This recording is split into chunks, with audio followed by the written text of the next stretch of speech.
हूं आपके साथ आफरीन। बुलेटिन की शुरुआत करेंगे और सबसे पहले बात करेंगे हरिद्वार की। दीपावली त्योहार के चलते प्रशासन सख्त नजर आ रहा है, जहां पुलिस चेकिंग अभियान के जरिए कोरोना के लिए जागरूक कर रही है। साथ ही लोगों को मास्क न पहनने पर चालान काट रही है। आपको बता दें कि पुलिस अधीक्षक हरिद्वार के दिशा निर्देश में जागरूकता और मास्क रैली का आयोजन किया गया। वहीं पुलिसकर्मी नंद किशोर ग्वाड़ी ने बताया है कि सावधानी के तहत मास्क पहनना, सैनिटाइजर का प्रयोग और देह दूरी अति आवश्यक है। साथ ही एसएसपी ने त्योहार के सीजन में कोरोना बचाव को लेकर और अधिक तत्पर होने की आवश्यकता बताई है, जिसका हम कड़ा पालन कर रहे हैं। आज हमने हरिद्वार के शंकर आश्रम के देवपुरा चौराहे तक रैली निकाली है, जो कि कल भी निकाली जाएगी। पूरा चौक तक निकाली गई है। जो आज का त्यौहार का मौसम सीजन चल रहा है, तो लोगों को जागरूक करने के लिए कि मास्क पहने, भीड़ भाड़ वाले स्थान पर जाने से बचें। ये पूरा ये अभियान हमारा कल भी जारी रहेगा और ये हमारे कप्तान साहब के आदेशानुसार ये कार्यक्रम चल रहा है हमारे इसमें कि मास्क पहनना, 2 गज की दूरी बना के रखना और भीड़ भाड़ से बचने के लिए। मंगलौर कोतवाली में प्रभारी निरीक्षक IPS under training Himanshu Verma ने मंगलौर क्षेत्र के सभी भट्टे और कोल्हू मालिकों के साथ एक बैठक की है, जिसमें भट्टे मालिकों को हिदायत दी गई है कि सभी भट्टे मालिक क्राइम को रोकने के लिए अपने भट्टों पर सीसीटीवी कैमरे लगवाएं, जिससे क्राइम पर लगाम लगाई जा सके। साथ ही उन्होंने कहा कि क्षेत्र में किसी भी प्रकार का कोई संदिग्ध व्यक्ति नजर आए तो तुरंत पुलिस को सूचना दी जाए। आपको बता दें कि हिमांशु वर्मा मंगलौर कोतवाली के नए प्रभारी निरीक्षक हैं। साथ ही जुर्म को रोकने को लेकर मंगलौर कोतवाली में IPS under training Himanshu Verma ने भट्टे और कोल्हू मालिकों के साथ एक बैठक की है, जिसमें मंगलौर के सभी भट्टे और कोल्हू मालिकों ने हिस्सा भी लिया है।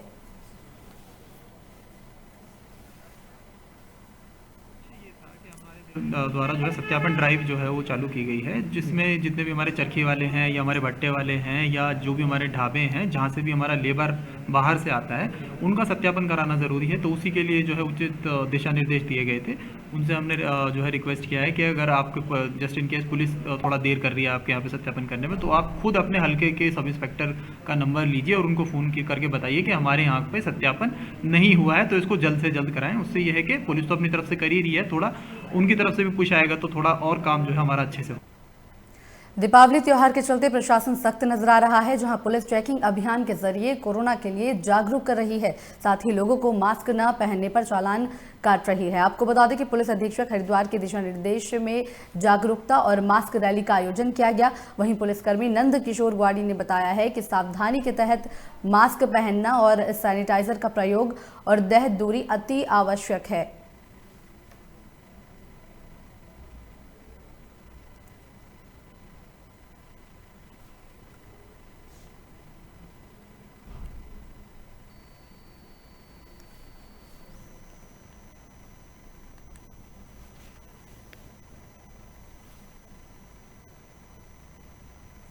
गैरसैंण में मुख्यमंत्री त्रिवेंद्र सिंह रावत ने प्रदेश की ग्रीष्मकालीन उत्तराखंड सचिवालय सहित करीब 81 विकास कार्यों का शिलान्यास किया है।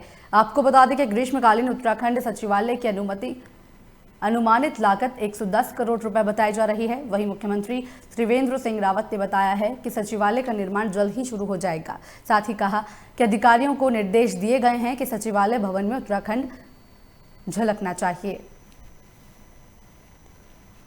आज जो विधानसभा के लिए और राजधानी के लिए जो एक बड़ी आवश्यकता होती है कि उसका सचिवालय वहाँ पर होना चाहिए, उस सचिवालय का भी आज यहाँ पर शिलान्यास किया गया है और बहुत जल्दी इसका जो निर्माण कार्य है वो भी प्रारंभ कर दिया जाएगा।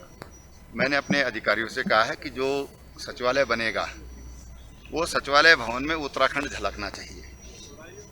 उसके जो भी आर्किटेक्ट होंगे वो ठीक से उसको डिजाइन करें और उसमें स्थानीय जो शिल्प कला है वो उसमें नजर आए।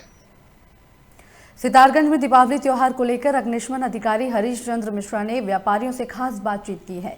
साथ ही दर्जनों व्यापारियों ने दीपावली त्योहार को लेकर हरीश चंद्र मिश्रा के उद्देश्यों का पालन करने को कहा है, जिससे दीपावली त्योहार में पटाखों से दूरी बनाए रखी जाए। और इस दौरान व्यापार मंडल के अध्यक्ष मित्तल ने कहा है कि दीपावली त्योहार में अगर सारे दुकानदार सहयोग करेंगे तो स्वयं हम लोग अपनी रक्षा खुद कर सकेंगे, जिसमें दुकानों और मकानों में किसी तरह का कोई नुकसान नहीं होगा और ना ही किसी को किसी तरीके की हानि पहुंचेगी।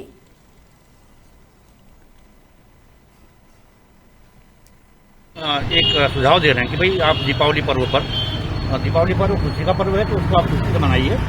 और आतिशबाजी के तौर पे हम ज़्यादातर हम आतिशबाजी के बारे में बता रहे हैं कि जैसे कि आतिशबाजी आप लोग यूज करेंगे या आपके बच्चे परिवार में करेंगे, जो दुकानों में आप लोग करेंगे, तो इसको बड़े सुझाव के साथ और बड़े होशियारी के साथ करेंगे। जैसे दुकानों में है, मैं सबको राय दे रहा हूँ कि भाई आप दुकानों में अपना एक बाल्टी पानी और एक रेते की बाल्टी, और जितने भी हमारे बड़े जैसे आपके क्लॉथ हाउस वाले हैं, शोरूम वाले हैं और आपके जो परचून वाले हैं, मैं इनको एक सुझाव दे रहा हूँ कि भाई आप लोग अपनी दुकानों में एक फायर एक्सटिंग्विशर लगवा लें तो आपके लिए बहुत फ़ायदा होगा। मिश्रा जी और बहुत अच्छा सुझाव दिया है और लोगों से मैं भी अपील करता हूँ कि सरकार के दिशा निर्देशानुसार जो कोविड-19 चल रहा है उसके मद्देनज़र प्रदूषण रहित दीपावली मनाएं, स्वदेशी प्रयोग करें, जितने भी दिए हैं मिट्टी के उनका प्रयोग करें, चाइनीज जो सामान है उत्पादन है उनका बहिष्कार करें। और जो इन्होंने गाइडलाइन जारी करी है, जैसा कि विद्युत मीटर के पास में MCB लगी हुई हो ताकि रात को हम उसको बंद करके जाएं और उससे होने वाली जनहानि से बचें। वहीं उत्तर प्रदेश में विधानसभा उपचुनाव के आज नतीजे आ गए हैं। 7 सीटों पर हुए उपचुनाव पर बीजेपी ने बहुमत हासिल की है। इसी बीच अमरोहा में बीजेपी प्रत्याशी संगीता चौहान ने अपनी जीत का श्रेय जनता को दिया है और इस दौरान उन्होंने कहा है कि योगी और मोदी सरकार के कार्यों को जनता ने वोट दिया है। आपको बता दें कि बीजेपी प्रत्याशी ने नौगांवा विधानसभा सीट पर 15,169 मतों से जीत हासिल की है। सपा के उम्मीदवार जावेद अब्बास को यहां पर हराया है।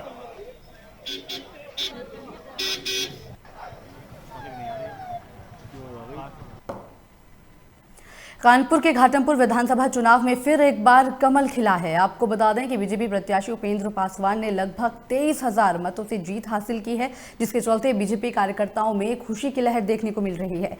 इसी के चलते हमारे संवाददाता हिमांशु ने बीजेपी प्रत्याशी से बातचीत की है। बीजेपी प्रत्याशी ने क्या कुछ कहा है, आइए आपको सुनाते हैं। कैसा महसूस कर रहे हैं जी जाने के बाद में? बहुत अच्छा। अपने कार्यकर्ताओं की तरह बधाई देना चाहते हैं? अब आप सब लोग देख रहे हैं कि प्रत्येक कार्यकर्ता की जीत है, उपेंद्र पासवान की जीत है, घाटमपुर विधानसभा के प्रत्येक छोटे से छोटे कार्यकर्ता की जीत है। भैया समर भैया ये थे हमारे साथ उपेंद्र पासवान जो कि बीजेपी प्रत्याशी विधायक हैं और वो क्या बोलते हैं जीत का अपना दर्जा बता चुके हैं, जिसमें कि वो बहुत ही समय काफी जितने बीजेपी कार्यकर्ता हैं सभी लोगों उनसे मिलने के लिए भारी। बांगरमऊ विधानसभा उपचुनाव को लेकर हमारे संवाददाता ने बीजेपी विधायक श्रीकांत कटियार से खास बातचीत की है। क्या कुछ कहा बीजेपी विधायक श्रीकांत कटियार ने, आइए आपको सुनाते हैं। बांगरमऊ चुनाव का टूटा के बाद बीजेपी ने आखिरकार दांवबाजी खेलते हुए अपना दबदबा कायम कर लिया और देखिए इतिहास में दूसरी बार बीजेपी ने वहां पर चुनाव जीता हुआ है। भाजपा प्रत्याशी श्रीकांत कटियार तो मौजूद है, क्योंकि अब कुछ देर बाद भी उनकी आधिकारिक रूप से जीत की घोषणा कर दी जाए। फिलहाल बीजेपी का कार्यकर्ताओं में पूरा जोश खरोश आ गया कि वो भी मुंह मीठा करके आप यहाँ पे आए हुए हैं।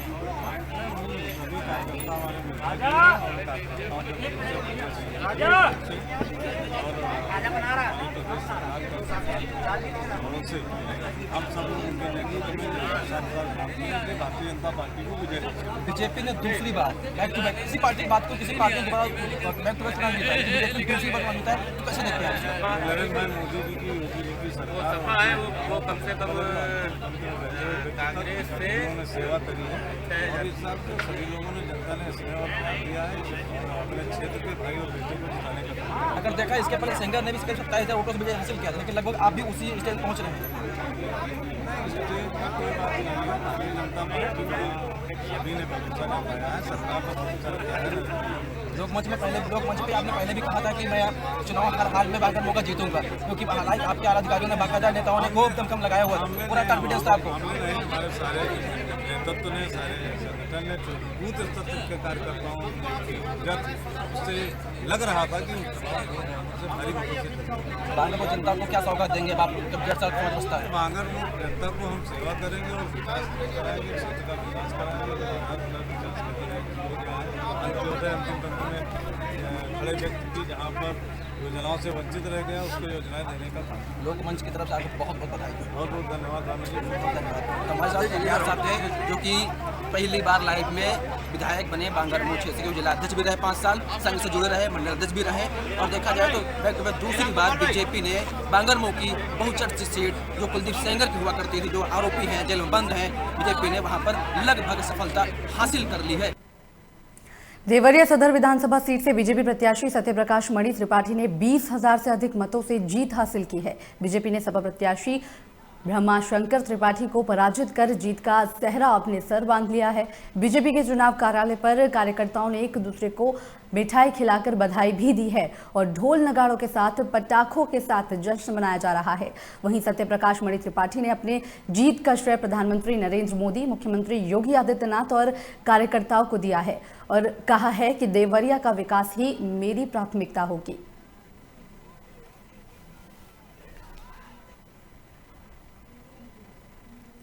यूपी के सुल्तानपुर से दुष्कर्म की खबर सामने आई है। आपको बता दें कि सुल्तानपुर जिले के कादीपुर कोतवाली क्षेत्र में घर पर सो रही बच्ची को पड़ोस में रहने वाले युवक ने अपनी हवस का शिकार बना लिया।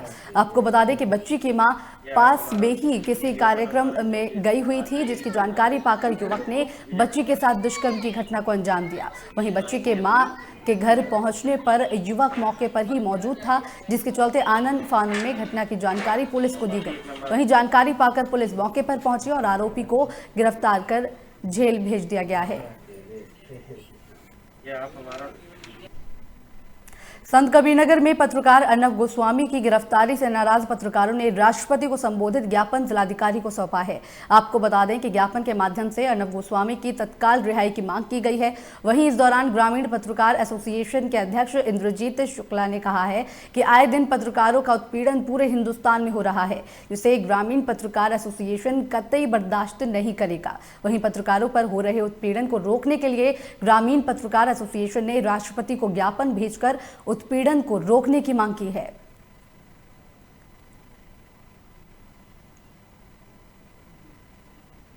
उत्तर प्रदेश में 7 सीटों पर हो रहे उपचुनाव के नतीजों को लेकर हमारे संवाददाता आसिफ बेग ने सपा नेता महबूब कुरैशी से चुनाव को लेकर खास बातचीत की है। ये आपको सुनाते हैं। यूपी विधानसभा के 7 जगह उपचुनाव का परिणाम आना है और 7 विधानसभा सीटों पर मतगणना भी शुरू हो चुकी है, जिसमें सीधे तौर पर बीजेपी और सपा का मुकाबला दिखाई दे रहा है। दोनों के बीच सहमत का भी खेल चल रहा है। बसपा भी कहीं न कहीं बढ़त में भी आ रही वोटों की गिनती में, लेकिन कांग्रेस का तो उपचुनाव में सुपड़ा साफ दिखाई दे रहा है। हमारे इस वक्त मौजूद हैं सपा कार्यालय पर। आपको दिखाना चाहेंगे कि यहाँ पर जो है कि जो उपचुनाव है यह 2022 और इसी पर वोटिंग भी हो सकती है। हमारे साथ मौजूद हैं महमूद कुरैशी जी, जो सपा नेता हैं, और उनसे बात करेंगे कि जो चुनाव चल रहा है, जो मतगणना चल रही है, इसमें क्या लग रहा है कि आने वाले दिनों में इसका क्या फ़ायदा मिलेगा। देखिए, माननीय अखिलेश यादव जी के जो पुराने कार्य हैं उसको जनता ने सराहा है और 7 की 7 सीटें हम जीत करके आ रहे हैं। नौगांवा विधानसभा सीट पर हमारी बढ़त चल रही है और जीतने जा रहे हैं, वहाँ भी हम जीत रहे हैं और 7 की 7 सीटें हम जीतेंगे। इसका सीधा सा विकास जो उत्तर प्रदेश के अंदर माननीय राष्ट्रीय अध्यक्ष अखिलेश यादव जी ने किया है, उसका ये रिज़ल्ट है और ये दिशा और दशा दोनों तय करेगा 2022 के लिए। तो इंशाल्लाह 2022 की सरकार भी समाजवादी पार्टी के लोग बनाने जा रहे हैं और 7 की 7 सीटें हम लोग उपचुनाव की जीतने जा रहे हैं। अभी परिणाम आने बाकी है, लेकिन कहीं ना कहीं जो है बीजेपी भी बढ़त बनाई हुई है। तो क्या लग रहा है कि जो बीजेपी के काम थे उससे वहाँ की जनता संतुष्ट थी या कुछ और है? नहीं, वहाँ की जनता अगर संतुष्ट होती तो बढ़त है ही कहाँ, कहीं भी नहीं है। ये थोड़ी बहुत बढ़त नहीं होती कि एक बूथ पर आकर के आप बढ़ गए, इससे कोई बढ़त नहीं हुआ करती है। समाजवादी पार्टी सब जगह पर जीत कर रही है। क्या लग रहा है कि जिस तरह से जो चुनाव परिणाम आएंगे क्या रहेंगे, चौंकाने वाले रहेंगे या फिर क्या कहना चाहेंगे? इनके लिए तो चौंकाने वाले रहेंगे, हमारे लिए तो पूरी उम्मीद हमें पहले से ही थी कि हम पूरी 7 सीटें जीत करके आएंगे। इनके लिए चौंकाने वाले होंगे बीजेपी वालों के लिए। मेन चीज़ यह है कि जनता उस चीज़ का जवाब दे रही है कि जो बलात्कार, भ्रष्टाचार और सरकार के अंदर अराजकता है, उसको देखते हुए सरकार उसका जवाब बीजेपी को दे रही है और समाजवादी पार्टी के जो कार्य थे उनको सराहना कर रही है और उसके लिए समाजवादी पार्टी को वोट कर जिताने का काम कर रही है। इसी बीच बड़ी खबर लखनऊ से है, जहां पर 30 नवंबर तक पटाखों पर बैन लगा दिया गया है। आपको बता दें कि पुलिस आयुक्त संजीत पांडे के आदेश पर यह कार्रवाई की गई है। सभी थानेदार को पटाखों को जब्त करने के आदेश भी जारी कर दिए गए हैं। इस समय की बड़ी और अहम जानकारी आपको लखनऊ से बता रहे हैं, जहां पर पुलिस आयुक्त के निर्देशों पर 30 नवंबर तक पटाखों पर बैन लगा दिया गया है।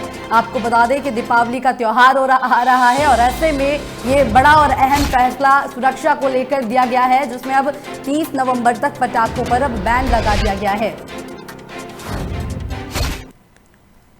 घाटमपुर विधानसभा उपचुनाव को लेकर हमारे संवाददाता हिमांशु ने बीजेपी प्रत्याशी उपेंद्र नाथ पासवान से खास बातचीत की है। क्या कुछ कहा बीजेपी प्रत्याशी ने, आइए आपको सुनाते हैं। भारतीय जनता पार्टी के प्रत्याशी उपेंद्र नाथ पासवान, आइए इनसे जानते हैं किस तरह महसूस कर रहे हैं लगातार बढ़ते हुए क्रम में आप कैसा महसूस कर रहे हैं? बहुत अच्छा महसूस कर रहा हूँ। घाटमपुर विधानसभा का प्रत्येक कार्यकर्ता बहुत अच्छा महसूस कर रहा है। निश्चित रूप से भारतीय जनता पार्टी के लिए निश्चित रूप से प्रत्येक मतदाता घाटमपुर विधानसभा का, प्रत्येक कार्यकर्ता भारतीय जनता पार्टी का बहुत जैसा कि शुरुआती रुझान जब आया तो उसमें कैसा लगा आपको जब 2 राउंड में बीजेपी का प्रत्याशी आ गया और वोटिंग में किया, कैसा महसूस किया आपको? कुछ नहीं, सब सामान्य आशा क्या क्या विकास के मुद्दे रहेंगे? अभी विकास के मुद्दे के लिए मैंने अभी सभी मीडिया बंधुओं से ये आग्रह किया कि ये कार्यक्रम को मत करना, कि इसके बाद फिर हम दोबारा के साथ बैठ करके क्या प्राथमिकताएं होंगी विकास की, इसके विषय में लोग चर्चा करेंगे। जो भी चुनाव अभी जीते हैं और सब एडवांस में किराया ले रहे हैं, आगे देखते हैं कि क्या होगा। शाम को नतीजे आने वाले हैं। कानपुर नगर से हिमांशु वर्मा अपने सहयोग कानपुर नगर से मेरे साथ एक साथ मौजूद है भारतीय जनता पार्टी के प्रत्याशी उपेंद्र नाथ पासवान, आइए इनसे जानते हैं किस तरह महसूस कर रहे हैं लगातार बढ़ते हुए क्रम में आप सहारनपुर में हुई साइबर क्राइम की घटनाओं के बाद पुलिस पूरी तरह से अलर्ट पर है, जिसके चलते सहारनपुर में लगातार साइबर अपराधियों के खिलाफ अभियान चलाया जा रहा है। वहीं बीते हफ्ते सहारनपुर पुलिस ने पेटीएम के जरिए फ्रॉड करने वाले एक बड़े गिरोह का खुलासा किया था। साथ ही मंगलवार को एटीएम के जरिए क्लोनिंग करके लोगों से लाखों रुपए की ठगी करने वाले 2 शातिर अपराधियों को सदर बाजार पुलिस ने गिरफ्तार कर लिया था। आपको बता दें कि पुलिस ने इनके कब्जे से 30 एटीएम, कई मोबाइल फोन, लैपटॉप और अन्य सामान भी जब्त किए हैं। साथ ही एसएसपी सहारनपुर ने बताया है कि शातिर बदमाश लंबे समय से सहारनपुर जनपद के अंदर सक्रिय थे, जहां आरोपी एटीएम से पैसा निकालने वाले लोगों को अपना निशाना बनाया करते थे और बड़े शातिराना तरीके से उनका एटीएम बदलकर एटीएम और स्वैप मशीन के जरिए पैसे विड्रॉल कर लिया करते थे। जिसके बाद एसएसपी ने आरोपियों को गिरफ्तार करने वाली टीम को 10,000 का नकद इनाम देने की घोषणा भी की है।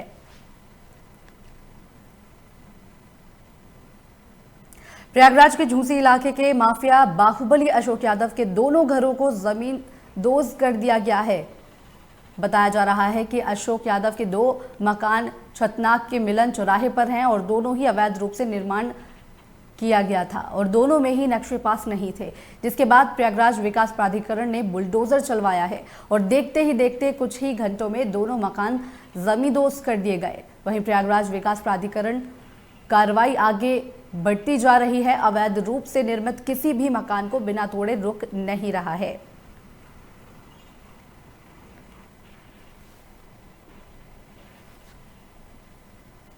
लखनऊ के यूपी प्रेस क्लब में अंतर्राष्ट्रीय निशानेबाज वर्तिका सिंह को राष्ट्रीय महिला आयोग में सदस्य मनोनीत करने के लिए कार्यक्रम आयोजित किया गया। साथ ही 26 नवंबर को महिला आयोग की सदस्यता दिलाए जाने की भी बात कही गई है।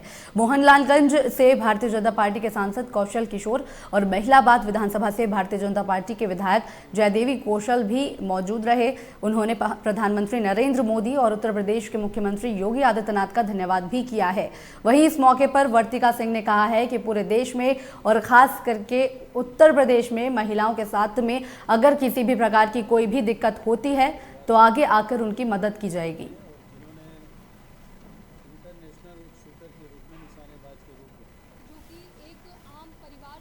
प्रदेश की बेटी को उन लोगों ने महिला आयोग में सदस्य के रूप में चुना है। 26 तारीख को मेरे पास लेटर आया है ज्वाइनिंग के लिए और मैं सभी का शुक्रिया अदा करना चाहती हूँ। और मैं साथ में देश की, पूरे उत्तर प्रदेश की जो भी महिलाएं हैं उनके साथ जो भी अत्याचार होता है, बलात्कार होता है, जो भी केसेस होते हैं, मैं उन पर पूरी आवाज़ अपनी बुलंद करूँगी और हमेशा उनके साथ खड़ी रहूँगी। जो कि एक आम मुरादाबाद पुलिस ने एक अवैध असलहा फैक्ट्री का खुलासा किया है, जिसमें पुलिस ने इस फैक्ट्री को चलाने वाले 4 सदस्यों को गिरफ्तार किया है, जिसमें एक महिला भी शामिल है। पुलिस ने इनके पास से बड़ी संख्या में बने असलहे बरामद किए हैं। साथ ही इन्हें बनाने में काम आने वाले उपकरण के साथ पुलिस इनके पास से नकदी भी बरामद की गई है। गिरफ्तार करने के बाद पुलिस इन पर कानूनी कार्रवाई कर जेल भेज रही है।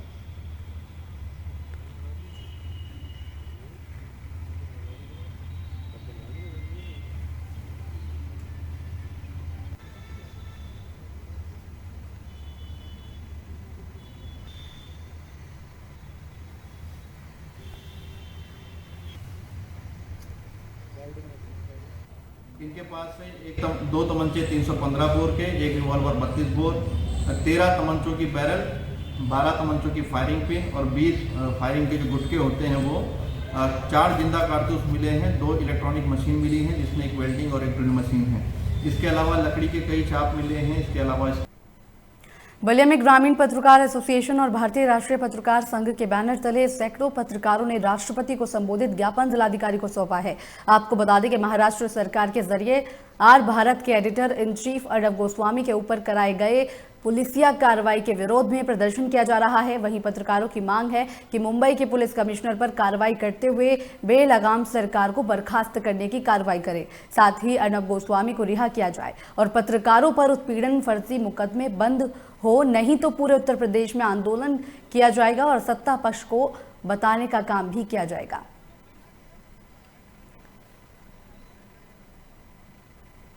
गाजियाबाद के थाना टीला मोड़ इलाके में फर्रुखनगर में पटाखों को लेकर प्रशासन की बड़ी कार्रवाई देखने को मिली है। आपको बता दें कि पुलिस और प्रशासन ने 10 टीम बनाकर फर्रुखनगर में छापेमारी की। वहीं लोनी एसडीएम खालिद अंजुम, एएसपी केशव कुमार टीला, मोड़ थाना प्रभारी रण सिंह, प्रदूषण विभाग की टीम और भारी पुलिस फोर्स मौके पर मौजूद रही।